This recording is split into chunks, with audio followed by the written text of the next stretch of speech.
제7화 사라진 백신. 하필은 화가 났지만 지금 이 판국에 주성훈의 말따위에 신경 쓸 시간이 없었다. 입에 모았던 뜨거운 숨을 다시 삼키고 방독 마스크를 썼다. 주성훈은 절뚝절뚝 빠른 걸음으로 다가오며 뭐가 급했는지 하필의 정체부터 밝혔다. 여러분, 저 자식 흰 가운 입었다고 뭐 연구원이나 그런 거 절대 아닙니다. 쟨 그냥 기술직이에요. 테크니션. 그러니까 동물실에서 쥐 키우는 놈. 아! 하필은 남은 약들을 챙기면서 주성훈이 쓰러지는 소리를 들었다. 아마도 껄렁한 놈일 것이다. 아이씨, 당신이 뭔데 날 때려? 어? 한판 붙자는 거야? 어? 너 이제 보니까 여자네? 야, 이년아! 한선은 한수 더 뜨며 주성훈에게 총을 겨눴다. 아저씨! 아니 너! 우리 따라오지 마. 재수없어. 주성훈은 오줌을 지릴 뻔하며 주저앉았다. 한선은 주저앉은 주성훈의 아픈 발을 총으로 한 대 후려갈겼다. 저격수 2명은 말리지도 때리지도 않고 그냥 한선이 하는 것을 봤다. 주둥이 한 번만 더 날려봐. 하필은 약을 카트에 싣고 그를 따라온 사람들을 돌아봤다. 나 감염된 것 같으니까 제 앞에서 방독면 절대 벗지 마세요. 그래도 여기서 지낼 거면 절 도와야 먹을 걸. 하필은 말을 더듬었다. 긴장이 풀린 걸까? 하필은 뜨거운 호흡과 몸 안에서 느껴지는 혈관이 터지는 느낌 때문에 점점 불안해졌다. 이 불안함은 태어나서 처음 느끼는 불안함이었다. 하필 자기 죽음에 대한 불안. 그리고 서둘러야만 뭐라도 대책을. 하필은 어떻게 말을 맺을지 몰라서 그냥 카트를 밀고 빠르게 움직였다. 윤설과 컴백이와 엄마가 걱정됐다. 하필은 거의 달리다시피 했다. 그리고 저 뒤로 정확히 3명이 쫓아오는 소리가 들렸다. 생존에 대한 무조건적인 행동이었다. 이 긴장된 순간이 지나면 서로가 서로에게 뭔가 설명해야만 한다.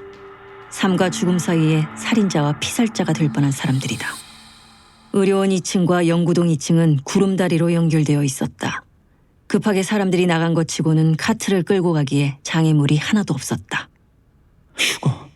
하필은 기억 속에 그 단어를 떠올렸다. 그때 2층 통로 맞은편에 하필의 동반자 컴백이가 서 있었다. 하필은 고개를 까딱하며 컴백이에 대한 반가움을 표시하며 카트 미는 속도를 줄이지 않았다. 달리는 하필을 붙잡아 세운 건 다름 아닌 윤설이었다. 윤설은 주사기를 들고 하필에게 달려왔다. 김하필 씨! 장 박사님, 괜찮으세요? 그보다 어서 어깨 걷어요. 하필은 주사기를 보고 생각했다. 장 박사가 설마 나를 위해. 다가온 장 박사는 지체 없이 하필의 팔뚝을 걷었다. 그리고 주사기 안에 공기를 빼고 하필이 팔뚝에 바늘을 꽂으려는데 멈춰. 껄렁이는 장전된 총을 윤설에게 조준했다. 윤설은 놀라서 멈췄다. 하필만 보고 달려온 나머지 그 뒤로 쫓아온 방독면 3인방을 미처 못 본 것이다. 윤설은 주사기를 잡은 채로 두 손을 번쩍 들었다. 그 주사 나한테 놔. 어이! 당신이 뭔데 주사를 맞아? 당신 총만 총이야? 한선이 껄렁이에게 대고 조준했고 석희는 이 상황에서도 살아있는 윤설을 보며 자신의 임무를 떠올렸다. 그때 껄렁이가 한선을 향해 총을 발사했다. 한선은 놀라서 뒤로 넘어졌고 윤설은 비명을 지르며 주저앉았다. 하필도 놀라 몸을 숙였다. 껄렁이는 바로 윤설을 조준하며 재촉했다. 어서 놔! 쓰러진 한선을 보며 윤설은 껄렁이의 팔뚝에 주사기를 꽂았다. 아직 백신은 1명 분량이 더 있다. 윤설은 재빨리 한선을 살폈다. 다행히도 한선은 총을 맞지 않았다. 하지만 이미 껄렁이는 한선의 총을 빼서 탄창을 빼고 약실에 든 총알을 제거했다. 네가 좀 착각을 하는 모양인데 우린 아직 니들을 사살할 수 있는 권리가 있어. 그 순간 껄렁이 뒤통수에 주먹이 꽂혔다. 하필은 순식간에 껄렁이의 방독면을 벗기고 그의 총을 뺏은 후 그의 무릎을 가격해 쓰러뜨리고 정신없이 껄렁이를 팼다. 하필은 껄렁이를 패면서 뭐라고 연신 떠들었는데 아마 그 내용은 대략 이랬다. 그래도 모르는 놈은 맞아야 한다. 이미 따라왔으면 서로 사이좋게 지낼 거라는 약속을 한 거나 다름없다. 윤설은 하필이 이토록 누군가에게 화를 내는 것을 처음 보았다. 석희와 한선은 하필을 말리지 않았다. 정주는 여유롭게 동물 실험실 건물 전체를 돌아다니며 가장 안전한 곳이 어딜지를 물색했다. 중년 여성이 만들어 놓은 주사가 지금 이 세상에 퍼지고 있는 바이러스의 백신이 맞는다는 전제하에 정주는 계획을 세웠다. 며칠 동안은 오히려 연구소 안이 더 안전하다. 여긴 며칠을 버티기엔 인구 밀도가 낮을 뿐 아니라 지하 주차장에는 사람들이 열쇠를 꽂아놓은 채 두고 간 고급차들이 수두룩하다. 영화처럼 사람들이 일제히 죽거나 대형 수용소로 이동할 경우 정주는 그들이 버리고 간 고급 주택이나 아파트로 갈 생각을 했다.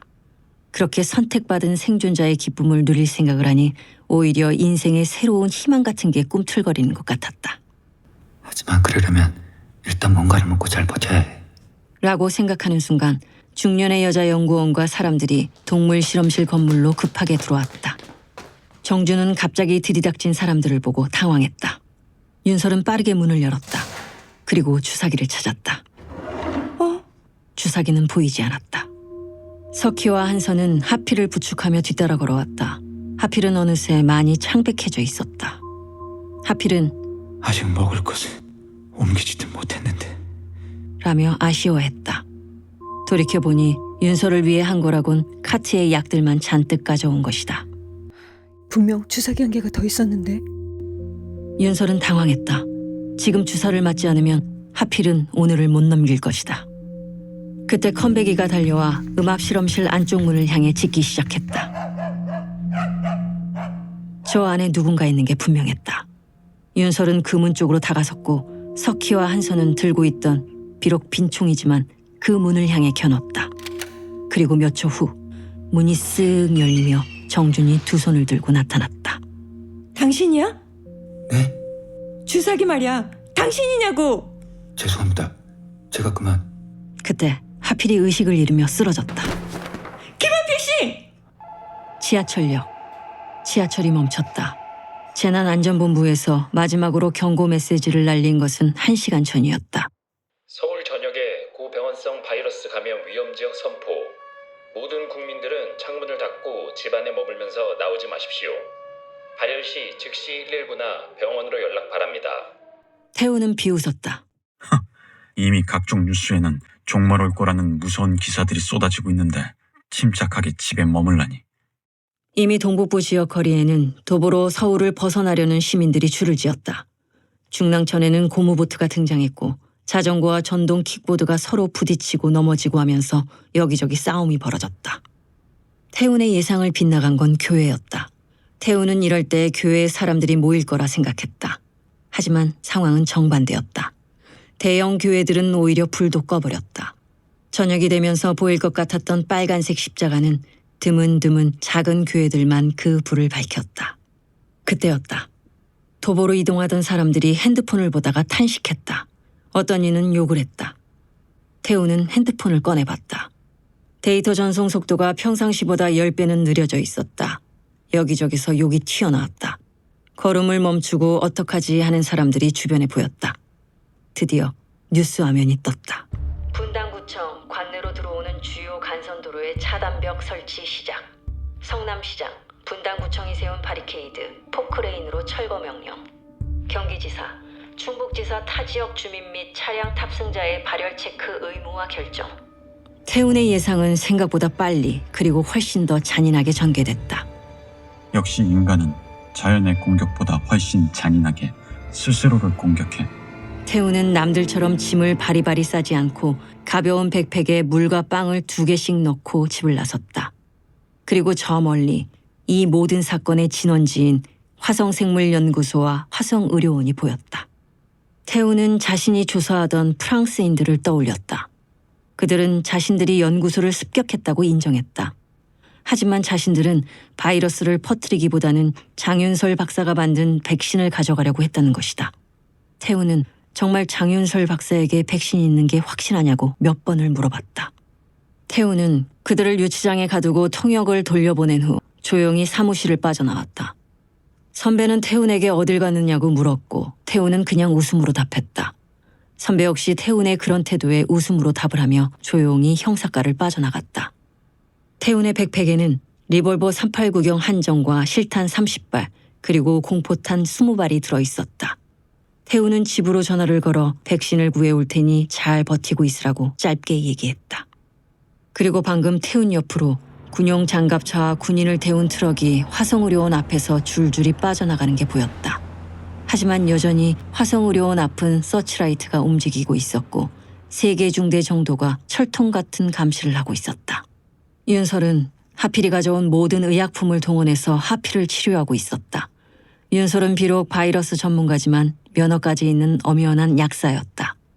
그때 청준과 함께 한성과 석희가 음압 실험실로 들어왔다. 소독을 끝냈습니다. 한바탕 원망을 들은 정준은 자신이 실험실을 소독하는 사람이라며 윤설이 백신을 만들 수 있도록 돕겠다고 했다. 윤설은 자신이 죽을 뻔한 실험실로 다시 가긴 싫었지만 하필을 살리기 위한 다른 방법이 없었다. 나도 하필을 살려야 해. 정준과 한선, 석희는 앞뒤에서 윤설을 마크했다. 한선과 석희 입장에서는 윤설이 반드시 추가로 백신을 만들어야만 했다. 땀을 평상시보다 많이 쏟은 데다가 방독면을 벗을 수 없었기 때문에 한선과 석희는 목마름에 죽을 지경이었다. 연구동으로 들어선 그들은 하필에게 죽도록 맞고 손발이 묶인 채로 기둥에 묶여있는 껄렁이를 보았다. 껄렁이는 썩은 미소를 지으며 윤설 일행을 쳐다봤다. 그들은 껄렁이를 어떻게 할지에 대해서는 일단 얘기하지 않기로 했다. 하필은 죽어가는 가운데서도 자신의 유일한 동반자였던 컴백이를 어루만지며 손을 최대한 뻗어 가까이 오려는 것을 막았다. 흐릿한 시야로 봤을 때 컴백이는 하필이 죽어가는 것을 알고 있었다. 하필은 컴백이에게 같이 고수부지를 달리자는 약속을 못 지킨 게 마음에 걸렸다. 그리고 하필은 흐릿한 의식을 더듬으며 김상규 박사와 어젯밤 나눈 마지막 말을 떠올렸다. 김 박사는 하필에게 혹시 무슨 일이 벌어지면 반드시 장윤설 박사를 잘 지키라고 했다. 그리고 장윤설 박사가 하필이 항상 얘기했던 그 이승민이 맞다고. 하필은 어떻게든 살아서 윤설에게 물어봐야만 한다. 당신이 승민이가 맞느냐고?